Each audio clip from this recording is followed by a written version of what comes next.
সুপ্রিয় শিক্ষার্থীরা, কেমন আছো তোমরা? আশা করি ভালো আছো। আমিও ভালো আছি।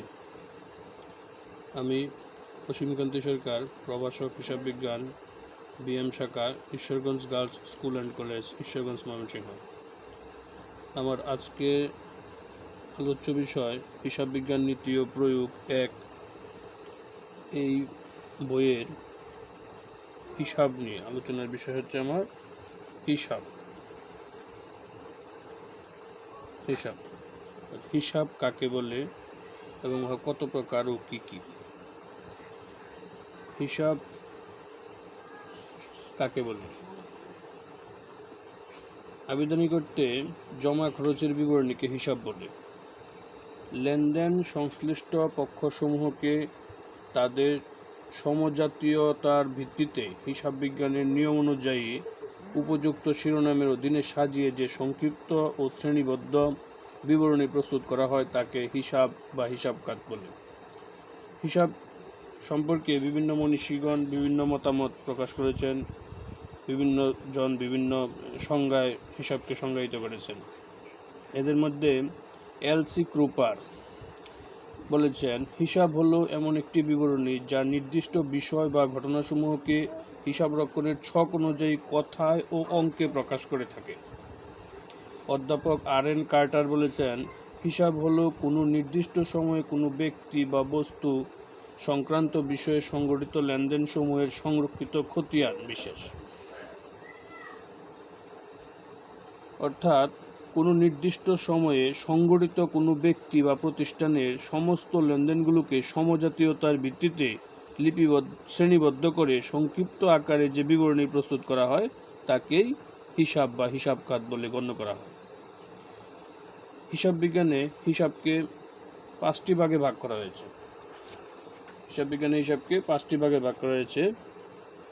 নাম্বার 1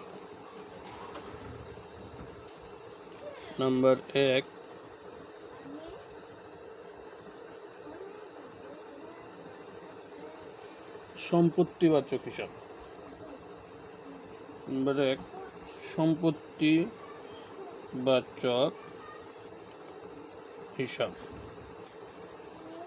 সম্পত্তিবাচক হিসাব। 2 দায়বাচক হিসাব।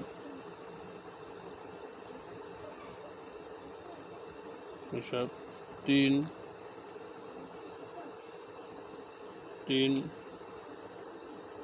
মূলধন বা স্বত্বাধিকার হিসাব।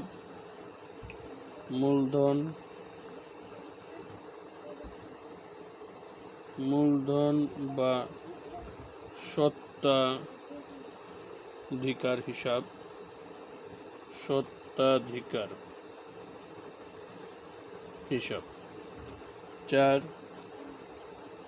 4 আয়বাচক হিসাব।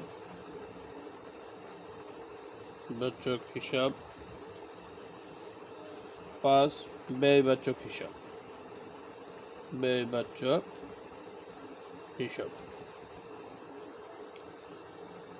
আধুনিক পদ্ধতিতে হিসাবকে 5টি ভাগে ভাগ করা হয়েছে। নাম্বার 1 সম্পত্তিবাচক হিসাব। 2 দায়বাচক হিসাব। 3 মূলধন বা স্বত্বাধিকারবাচক হিসাব। 4 আয়বাচক হিসাব। 5 ব্যয়বাচক হিসাব। সম্পত্তিকে ইংরেজিতে অ্যাসেট বলা হয়। সংক্ষিপ্ত রূপ এ। দায়বাচক হিসাবকে ইংরেজিতে লাইবিলিটিস বলা হয়।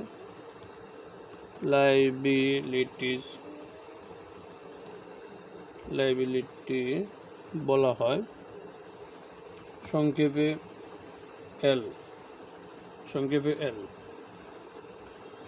এল।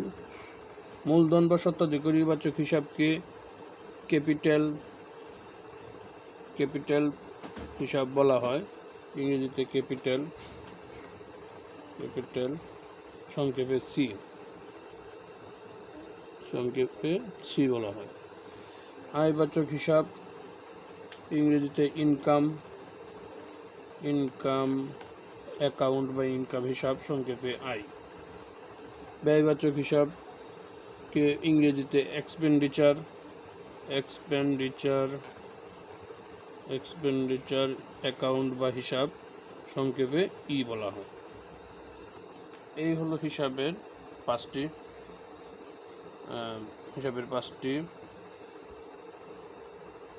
পাঁচ ভাগ, পাঁচ প্রকার হিসাবে বিভিন্ন লেনদেন সংঘটিত হয়। কোনো হিসাব বৃদ্ধি পেলে ডেবিট হয়, আবার হিসাব হ্রাস পেলে ক্রেডিট হয়। হিসাব বিজ্ঞানের এই হিসাবের উপর ভিত্তি করে, এই পাঁচ ধরনের হিসাবের উপর ভিত্তি করে ডেবিট ক্রেডিট নির্ণয় করা হয়। ডেবিট ক্রেডিট নির্ণয় করার পদ্ধতি, কিভাবে ডেবিট ক্রেডিট নির্ণয় করা হয়? ডেবিট বলতে আমরা বুঝি যে গ্রহণ করে তাকে ডেবিট, যে গ্রহণ করবে তার হিসাব ডেবিট হবে, গ্রহণকারী ডেবিট হবে, যে গ্রহণ করবে তার ডেবিট হবে, আর যিনি প্রদান করবে তার হিসাব ক্রেডিট হবে, অর্থাৎ প্রদানকারী যার কাছ থেকে কোনো কিছু পাওয়া যাবে তার হিসাব ক্রেডিট, যে পাবে তার হিসাব ডেবিট। ওই ডেবিট ক্রেডিট নির্ণয় করার জন্য এই পাঁচ প্রকার হিসাবের বিভিন্ন পদ্ধতি আছে। কোন হিসাবে কোন বিষয় বাড়লে ডেবিট হবে, কোন বিষয় কমলে ক্রেডিট হবে, তার জন্য বিভিন্ন বিষয়। সম্পত্তিবাচক হিসাবে, ব্যবসার ক্ষেত্রে আমাদের হিসাব মানে কি, এটা ব্যবসায়ী প্রতিষ্ঠান, আমরা ব্যবসায়িক প্রতিষ্ঠান হিসাব করি। আর হিসাব করার সময় বুঝতে হবে, যেহেতু এটা ব্যবসায়িক প্রতিষ্ঠান, এবং বুঝতে হবে এই ব্যবসাটা আমাদের নিজের মনে করে অঙ্কগুলা করলে বা হিসাবগুলা করলে অঙ্ক করা সহজ হয় এবং সহজে অঙ্ক বোঝা যায়। যেহেতু আমরা বলতেছি যে ব্যবসাটা আমাদের নিজের, সেহেতু আমাদেরকে বুঝতে হবে যে সম্পত্তিবাচক হিসেবে ব্যবসায়, অর্থাৎ আমাদের ব্যবসায় যদি কোনো সম্পদ বাড়ে, সম্পদ যদি বৃদ্ধি পায়, সম্পদ বাড়লে ডেবিট, আবার সম্পদ কমে গেলে, সম্পদ যদি কমে যায় কমলে ক্রেডিট। অর্থাৎ সম্পত্তিবাচক হিসাবের ক্ষেত্রে সম্পদ বাড়লে ডেবিট, সম্পদ কমলে ক্রেডিট। সম্পত্তিবাচক হিসাব, ব্যবসায় যদি আমার সম্পদ আসে, সম্পদ বাড়ে, তাহলে ডেবিট হবে, আবার ব্যবসা থেকে যদি সম্পদ চলে যায় তাহলে ক্রেডিট হবে। দায়বাচক হিসাবে, ব্যবসায় যদি দায় বাড়ে তাহলে ক্রেডিট। ব্যবসায় দায় বৃদ্ধি পেলে দায় যদি বাড়ে বা দায় যদি বৃদ্ধি পেলে ক্রেডিট। দায়ের ক্ষেত্রে দায় বাড়লে ক্রেডিট, আবার দায় কমলে ডেবিট। এক্ষেত্রে উল্টা, দায়ের ক্ষেত্রে উল্টা, দায় বৃদ্ধি পেলে ক্রেডিট, দায় কমলে ডেবিট। তাহলে দায় বৃদ্ধি পেলে ক্রেডিট, আবার দায় কমে গেলে ডেবিট। মূলধনবাচক হিসাব বা স্বত্বাধিকারীবাচক হিসাবেও মূলধন যদি বৃদ্ধি পায় তাহলে ক্রেডিট, মূলধন যদি হ্রাস পায় তাহলে ডেবিট। মূলধন বৃদ্ধি পেলে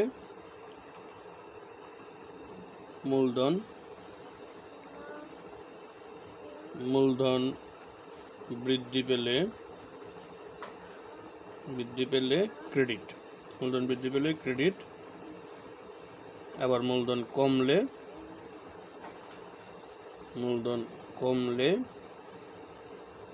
ডেবিট।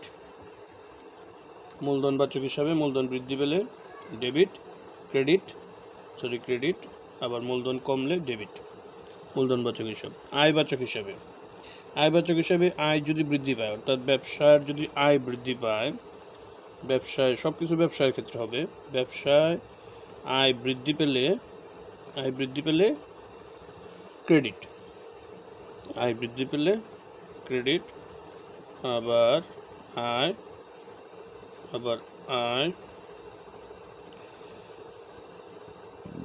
আয় কমলে ক্রেডিট, ডেবিট।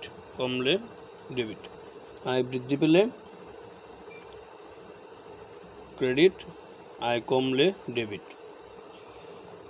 ব্যয়ের ক্ষেত্রে ব্যয়বাচক হিসাব, ব্যয়বাচক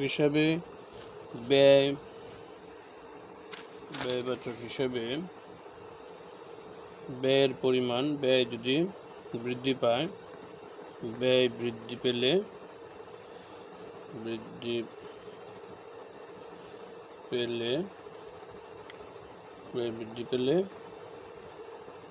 ডেবিট, আবার ব্যয় কমলে ক্রেডিট। তাহলে আমরা একটা জিনিস দেখতে পাচ্ছি যে হিসাবের 5 ধরনের হিসাবে সম্পত্তিবাচক হিসাব এবং ব্যয়বাচক হিসাবের ক্ষেত্রে যদি বাড়ে বা বৃদ্ধি পায় তাহলে ডেবিট, আর যদি কমে তাহলে ক্রেডিট। সম্পত্তিবাচক হিসাবে বাড়লে ডেবিট, আর ব্যয়বাচক হিসাবে বৃদ্ধি পেলে বা বাড়লে ডেবিট।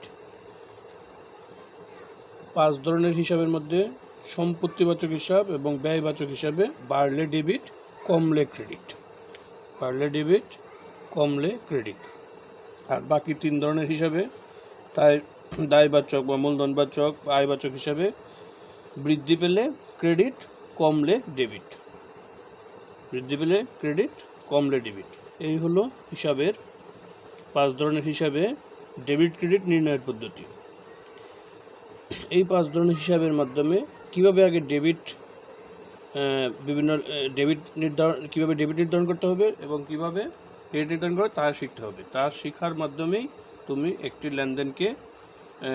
লেনদেনকে ডেবিট এবং ক্রেডিট নির্ণয় করতে পারবে। কারণ ডেবিট ক্রেডিট নির্ণয় করতে না পারলে জাবেদা করতে পারবে না। তো সুপ্রিয় শিক্ষার্থীরা, আজকে আমার এই ছিল আলোচ্য বিষয়, হিসাবের এই আলোচ্য বিষয়। আশা করি তোমরা এই ক্লাসটা শুনে উপকৃত হবে, এই আশাবাদ ব্যক্ত করে আমি আমার ক্লাস আজকের মতো এখানেই শেষ করছি। ধন্যবাদ, সবাই ভালো থাকবে।